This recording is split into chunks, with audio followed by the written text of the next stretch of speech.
Fraude de 6,3 bilhões desviados. O que se sabe até agora sobre a fraude no INSS? Vamos ver isso aí, gente, pelo amor de Deus.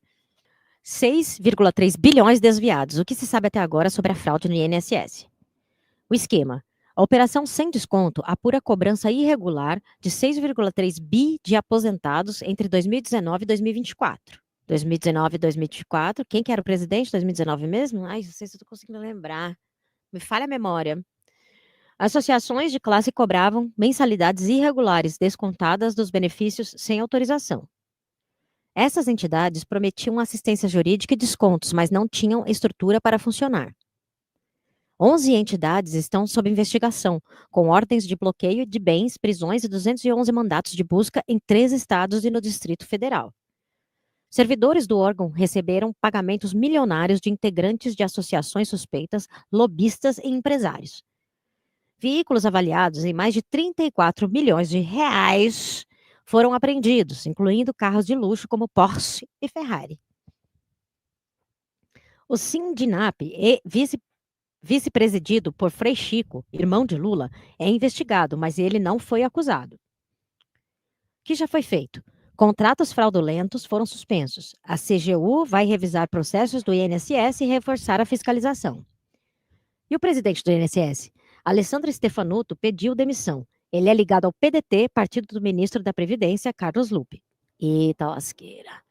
Alertado em 2023 sobre descontos irregulares, Lupe agora é alvo de pressão para deixar o cargo. De acordo com a Polícia Federal, a própria diretoria do INSS abriu exceções para facilitar os descontos em folha e ignorou 6 alertas da CGU em 2024. Meu Deus. Outros suspeitos. Virgílio Antônio Ribeiro de Oliveira Filho, procurador-geral do INSS, Giovanni Batista Fassarella Spiegger, coordenador-geral de suporte ao atendimento ao cliente do INSS. Vanderlei Barbosa de Santos, diretor de benefícios e relacionamentos com o cidadão. Jacimar Fonseca, gente, Jacimar é homem, hein? Jacimar podia ser mulher também, hein? Nome de mulher também. Jacimar Fonseca da Silva, coordenador geral de pagamentos e benefícios do INSS. Aí, uma interrogaçãozinha. Um PF suspeito de apoiar o grupo criminoso, mas não teve o nome divulgado. Não pode, né? Isso aí, até confirmar, não vai colocar o nome do policial aí, né? É isso, gente. Nós aqui, pagando nossas contas bonitinho. Ah, o Josias aqui tá falando mal aqui, ó. Tá querendo pôr na conta do Lula. Vamos ver? Vamos ver ele colocando na conta do Lula? Colocou várias reflexões interessantes para a gente. Várias. Agora, tem 2 pontos que ele levanta que eu acho que são fundamentais. Ele coloca, o governo está inativo porque não consegue bater de frente com a sua base mais próxima. E aí são as centrais sindicais, que estão envolvidas nesse rolo, não as grandes centrais, estou falando, né? Mas as organizações sindicais, né? Tem muitas dessas associações e organizações que estavam ali roubando os aposentados, está para ser comprovado, mas é o que as evidências estão colocando, são ligadas a organizações sindicais. E o que mais as representa ali é o PDT, que é um partido pequeno, um partido que está ali sendo sondado pelo PSB, mas ainda é o que se chama de uma base mais forte do governo, né? O governo tem muita dificuldade de lidar no Congresso, de lidar com o Centrão. Por que o governo fica tão inerte diante de um escândalo como esse? A gente sabe da dificuldade do presidente Lula de demitir auxiliares, mas talvez a gente esteja falando de algo mais profundo.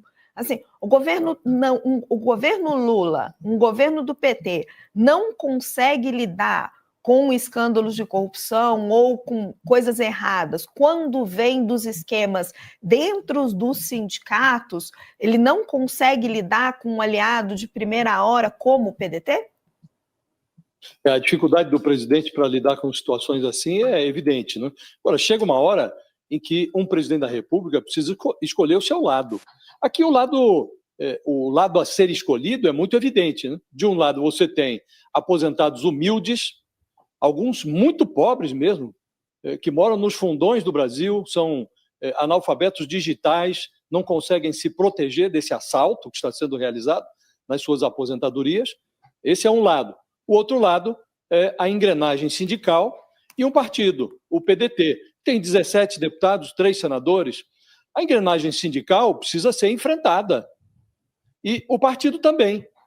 Hoje, a prioridade do governo no Congresso Nacional é aprovar uma proposta que prevê isenção de imposto de renda para quem ganha até R$5.000. Bom, pelo que eu estou entendendo, a crítica dele é que o Lula não está demitindo, não está demitindo, não está fazendo frente. Pelo que eu estou entendendo, é isso, né? Até agora. Com relação aos sindicatos, eu sempre fico com medo quando essa galera começa a falar de sindicato, porque, né, sindicato já... Eles adoram colocar má fama em sindicato, né? Mas aí eu não sei realmente se sindicato tá, porque eu não estou sabendo, não sei. E a outra proposta é evitar a aprovação da anistia para o Bolsonaro. O PDT vai ficar contra essas prioridades do governo no Congresso? Se ficar, será um tiro no pé. Então, o Lula acabou de chegar dos funerais do Papa Francisco. Ele deveria desperdiçar um naco da agenda dele com a leitura de uma célebre passagem do livro de Eclesiastes.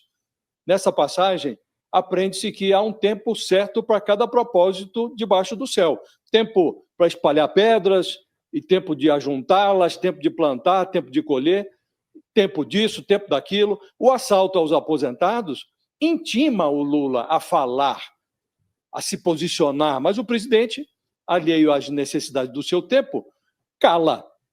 E esse silêncio torna o 1º de maio uma data melancólica para o Lula. O Lula decidiu não participar das festividades das centrais sindicais. Depois do fiasco do ano passado, ele vai discursar protegido atrás de uma vitrine, a vitrine de uma rede nacional de rádio e televisão. Num trecho desse pronunciamento, o Lula vai realçar a política de valorização do salário mínimo. A fala já foi gravada na segunda-feira e vai soar desconexa se o presidente não acrescentar um adendo com uma declaração qualquer sobre os aposentados. Em junho do ano passado, o Sakamoto estava lá. O Lula deu uma entrevista para o UOL. E ele tomou as dores dos pensionistas do INSS ao afastar, refutou categoricamente a hipótese de dissociar a política de valorização do salário mínimo dos reajustes das aposentadorias. Foi categórico, o Lula foi categórico nessa entrevista. Ele falou, se eu acho que vou resolver o problema da economia brasileira apertando o mínimo do mínimo, eu estou desgraçado, eu não vou para o céu, eu ficaria no purgatório. E essa tunga dos aposentados faz expirar o prazo de validade desse tipo de discurso.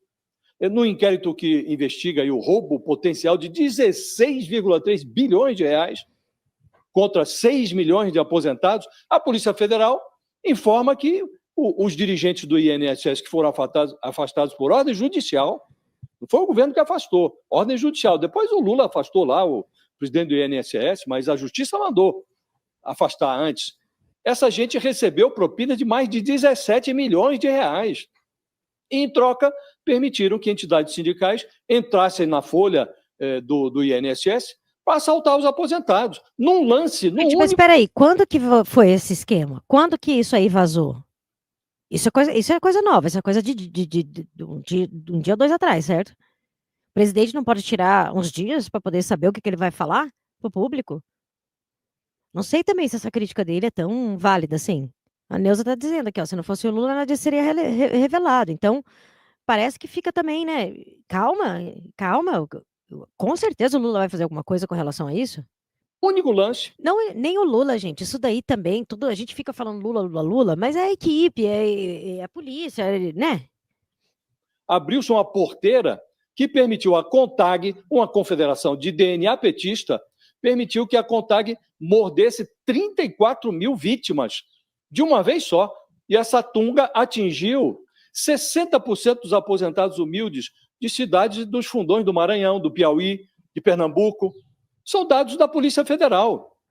Esse roubo atravessou a gestão Bolsonaro, como cansamos de dizer aqui. Agora, se multiplicou sobre o Lula.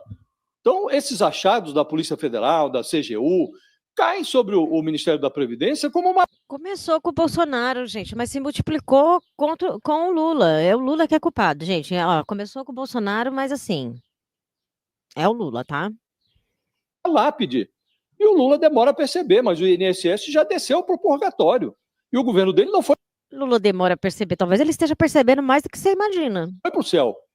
E, ao contrário, a temperatura no inferno tende a aumentar na proporção direta do tempo de permanência do Carlos Lupe na esplanada dos ministérios. Então, há tempo de nomear e tempo de demitir. E o ministro deveria chegar ao Dia do Trabalhador sem emprego. Ou o presidente se convence dessas obviedades e toma o lado certo, que é o lado dos que foram assaltados, os aposentados, ou ele vai ter prejuízos, evidentemente. Alguém que almeja o 4º mandato não pode deixar de enxergar o óbvio. E esse... Não, sim, assim, eu acho que sim, tem que rolar umas cabeças aí nesse negócio, realmente, né? Tem que rolar cabeça. Mas alguém sabe me dizer quando que saiu isso? Saiu hoje, saiu ontem esse escândalo? É atual? A Neuza, gente, enquanto a esquerda vai parar de exibir as mentiras da direita. Neuza, mas eu acho que a gente, como aqui nesse canal eu gosto de conversar com vocês, a gente pensar sobre o mundo, eu gosto de trazer essas opiniões também, para a gente pensar em cima delas também, sabe? E destroçar também, porque veja bem, será que tem sentido isso que ele tá? Eu acho que tem sentido de uma coisa que cabeças têm que rolar mesmo. Não tô aqui para defender nenhum político, não. Ninguém assim, mas tipo, dá para ver o viés, né, das pessoas, assim. Dá para ver o viés. Eu acho que teria outras coisas para falar desse governo que poderia reclamar mesmo e criticar. Não são sindicatos. O Manuel está dizendo que não são sindicatos. Então, aí ali eu achei que tá, né? Olha, ele tá sendo tendencioso. Ele tá dizendo,